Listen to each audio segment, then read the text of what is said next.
In this video, I want to talk about money traps that you might be falling into and how to get out of them. When we know better, we do better. Perhaps we aren't really thinking about something or don't consider it or don't look at the long-term effects of it. So I really wanted to narrow down and really speak specifically about 4 particular items that can be a trap for people as far as when it comes to money and their finances. Let me know if you fall into any of these and if you enjoyed this tip and you plan to put anything into action to get yourself out of having fallen into this trap in the past. Now, no shame on you whatsoever if you have. We are not here to do that. We are here to learn from any mistakes we may have made and do better in the future. Before we get into the video, I want to say if you are enjoying my channel, if you like watching my content, and you haven't subscribed yet, please do so down below. It has been one of my goals for the last 7 years of doing YouTube of getting to 100,000 subscribers, helping share the message of the information and what I went through in my 20s and how I got out of it financially and how to save money and spend better so that we can all live more fun, less stress lives. So to help me get to 100,000, all you have to do is click on the subscribe button. It's completely free if you've never subscribed to a channel. Basically what it does on YouTube is you have a subscription page. Everybody you're subscribed to, you can see their latest videos so you don't have to go searching for them. As of the filming of this video, we're approaching 90,000 subscribers. So we are so close. I am so excited. Finally reach 100,000. It's just a goal and a milestone that I have looked for again 7 years on YouTube. The first one we're going to talk about is falling into FOMO. Fear of missing out is what that stands for. It's often defined as feeling worried about missing out on an exciting event that other people are going to, or things that people have, especially caused by things that you see on social media. Think about when you see a commercial or an ad on social media or on the TV or the radio or watching a YouTube video. Immediately, then somehow you're convinced that you need that thing. You might see a day in the life of someone on YouTube and they are showing you their newest thing or something that they are doing, and suddenly you feel that you need that thing or you need to do what they're doing. We have this feeling of wanting to keep up with our neighbors. Our neighbors used to just be the people who lived in our neighborhood, who were actually next door to us. But now we see everyone's lives, not just our neighbors. Not to mention the lives we see on social media include influencers who earn money from showing you things that they have or things that they do. It's just so much. The best thing that you can do here when this happens or when you see something is to recognize it. To recognize, why am I wanting that thing now? Oh, wait a minute, I just saw that. Or you're watching something and they're selling something and you think, oh, now I'm not saying 100% of everything that you see online, YouTube maybe buy it, is not worth buying. But take a good hard look at it. It's best to take a break, take a breath. When you know this is what is happening, you can intercept that feeling of fear of missing out and say, am I really missing out or am I just falling into a marketing trap? The next one I am going to talk about is thinking that payments are a good idea, even when you may have the means and the cash to pay for the thing. So let's go with that idea. Let's say you have the cash to pay for something. Paying for it isn't wiping out your emergency fund. It isn't putting you in any dire financial situation. You have the money. But instead, you just go ahead and say, I would rather make the payments on it. It's not that high of interest. It's fine. In that case, what you are actually doing is saying to the salesperson, yes, please charge me more than what is on that sticker. Now we're going to go with the idea of you can't pay for something in cash, and to get it, the only way to do it is to make these payments. Now when I talk about this, let's remember people are making payments these days on super small purchases. A huge amount of people are. Now this doesn't always have to be something like a car or a mortgage. You can make payments on a $60 item on the internet these days. It's called buy now, pay later. These things start to add up. You are also increasing stress because you are depending on a future paycheck. What if you lose your job or you can't work? This can happen. It happens to people. What if you need to you want to go to a lower paying job? You found something that would be great, but they pay slightly less because you just can't deal with your work environment any longer. Well, now you are stuck because you have all these payments. Remember, I was in this situation in my early 20s. Now you might say, well, Jennifer, I had to get the thing on payments. I had no money to buy it outright, and my other one completely died. Appliance, vehicle, who knows? Well, in that case, work as fast as you can to get that paid off. But think about them, a lot of these aren't in that situation where people take out debt. I know I did it.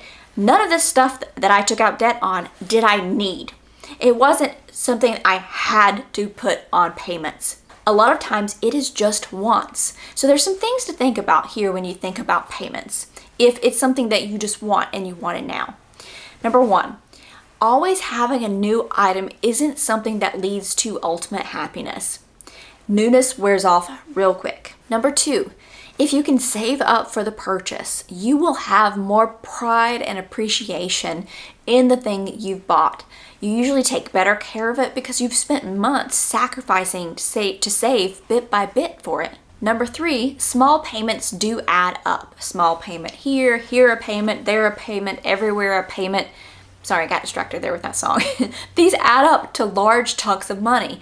This is what happened to me. Again, it was small things that I did that started to add up. Each payment on its own was fine. It was manageable. But when added together, it was a disaster. Number four is when you add all that stuff up, these things start to put you in a cycle where you can never get ahead, where the gap between your income and your expenses never gets larger. That gap is what you want to focus on widening, where you have more gap between what your expenses are and your income, because that money is the money you have to do with whatever you want to do. Put it down on a mortgage, go on a nice vacation, save for an emergency fund. The trick here is if you do have debt payments, if you've already taken them off the table, great. But if you do have debt payments, start paying down that debt and not spending the money you were spending. Meaning, let's say you have a car loan and the payment's $400. You put more money towards the principal every month and get it paid off. Well, rather than taking that $400 and buying another new car or blowing it on something else, take it and use it to pay off your other debts or to put towards those goals.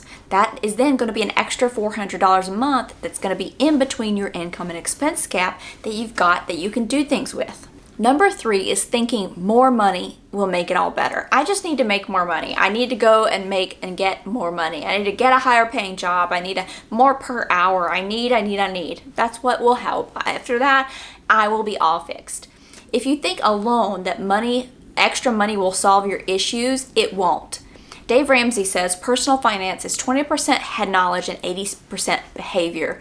Your behavior has to follow that money that's coming in. Sure, absolutely more money can help. I am not going to discount that whatsoever, but if your behavior of spending all you have, of mindless spending, of not tracking your spending, of not knowing where your money is going, then it isn't going to help much at all. So, think about the statistics of lottery winners where over 70% of them go broke and lose all that money within the first 5 years or less. The thing is, you have to also change your behaviors when it comes to spending in order to make more money work for you. Who knows, changing your behaviors might actually make the current money you're bringing in work for you. Number four is not having an emergency fund. From a broken appliance such as a refrigerator, to car repairs, to a busted water heater, or to a sick pet. Emergencies happen, and sometimes they happen all at once. There was some statistic where I found some 60% or so of Americans can't cover $1,000 emergency expense. With inflation, any of one of those examples I just talked about earlier could easily be over $1,000. So what then happens is we put those expenses on a credit card. Then the fact is the credit card charges an insane amount of interest, 25 to 30% in some cases. You end up paying so much more than you would have, and you can't get ahead enough to save up for an emergency fund because the interest just keeps accruing. Then you have some people who can save for an emergency fund, but they choose just not to. They choose to spend the money elsewhere. They spend money for their current self at the expense of their future self. Then you have some people who say, I don't feel that I can save because I can't save the ideal amount. They heard somewhere that you should put a certain percentage of your money in a savings account. Well, I can't do that. Save 10%, let's say that's what they heard, of my income. I can barely cover my bills. I am here to say just start. Please, if it's $50 a month, that would be $600 at the end of the year. That was $600 more than you had when you first started. And if you start paying down your debt and you have extra money coming in from those completed payments, or you do get a raise or a bonus or a better paying job, you can put the difference in your emergency fund. Sometimes just starting is the best thing that you can do. Open that savings account, put $50 in there, put $10 per paycheck. You will start to see it grow and get to where you want it to be. You might then ask, well, how much do I put in there? Well, again, you can get different amounts based on who you talk to. I've heard 3 months, 6 months, 1 year. I would say it's completely up to you, but personally, I wouldn't stop saving in that emergency fund until I had it at least 3 months. But the more you have in there, the more comfort you have if something happens. I hope you enjoyed this video. If you are a new subscriber, please let me know down below. A lot of you have been here for a long time. Also stop in and say hello. Thank you for being with me through this journey of YouTube. I really appreciate it. I love hearing stories about how the information that I share has helped you in your financial life as well. I would love to hear them. I enjoy reading them. Thank you again. I hope you have a wonderful week ahead.